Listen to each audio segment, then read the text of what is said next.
তো আমি কিন্তু আসছিলাম এই দিক দিয়া 0 পয়েন্ট থেকে নেমে তারপর পূর্ব দিকে হাঁটতে হাঁটতে আসছি বিচের পাড় থেকে। আর এটা হচ্ছে নতুন মেরিন ড্রাইভের কাজ চলতেছে। মেরিন ড্রাইভ হয়ে গেলে আপনারা এই রোড থেকে আসতে পারবেন একদম। এখন এই যে নিচ থেকে যাওয়া যায়, গাড়ি নিচ থেকে যায়। এর মেরিন ড্রাইভের কাজ হলে এইখান থেকে যাওয়া যাবে। আপনারা চাইলে বিচের পাড় দিয়েও আসতে পারেন। এরপর এই যে বেঞ্চে বসে আপনারা সমুদ্রে উপভোগ করতে পারেন। আর এটা কিন্তু একটা খোলা জায়গা। এটা হচ্ছে ফ্রাই মার্কেটে আসার সময় এইখানে কি বলে পিকনিক, মানে হচ্ছে যে বনভোজন এখানে বসে করতে পারেন। রান্না বান্না যেটা চলতেছে মনে হয় একটা শেষ এখানে হয়েছিল আজকে।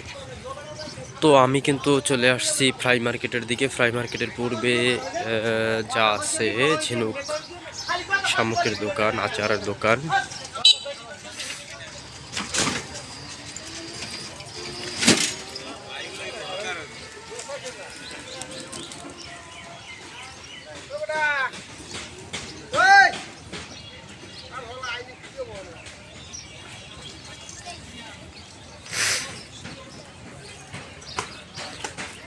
চেঞ্জিং রুমটা কিন্তু এইখানে একটা চেঞ্জিং রুম আছে। চেঞ্জিং রুমটা হচ্ছে এই যে এইটা হচ্ছে চেঞ্জিং রুম। অনেকে চেঞ্জিং রুম খুঁজে পান না। বেড়িবাঁধের 0 পয়েন্টের পূর্ব দিকে 2টা চেঞ্জিং রুম আছে।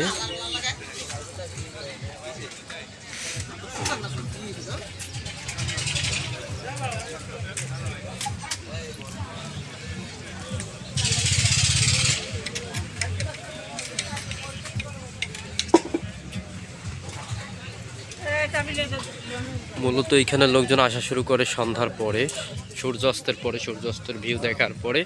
তারপর এখানে ফ্রাই মার্কেটের লোক আসা শুরু করে ফ্রাই খাওয়ার জন্য, বারবিকিউ খাওয়ার জন্য।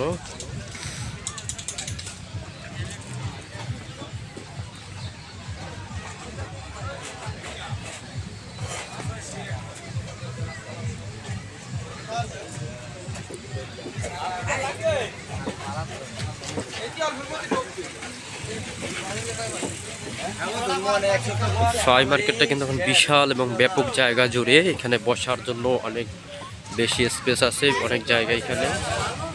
এবং এই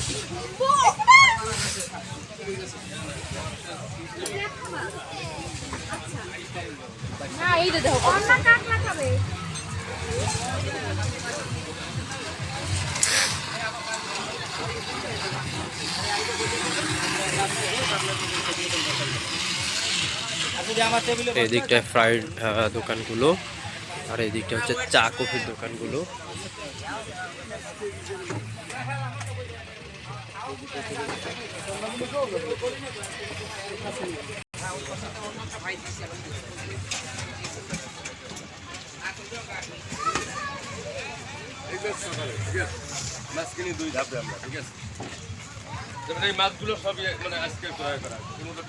আপনারা 0 পয়েন্ট থেকে যে কোনো গাড়িতে উঠে বলবেন যে ফ্রাই মার্কেট যাব, নিয়ে আসবে।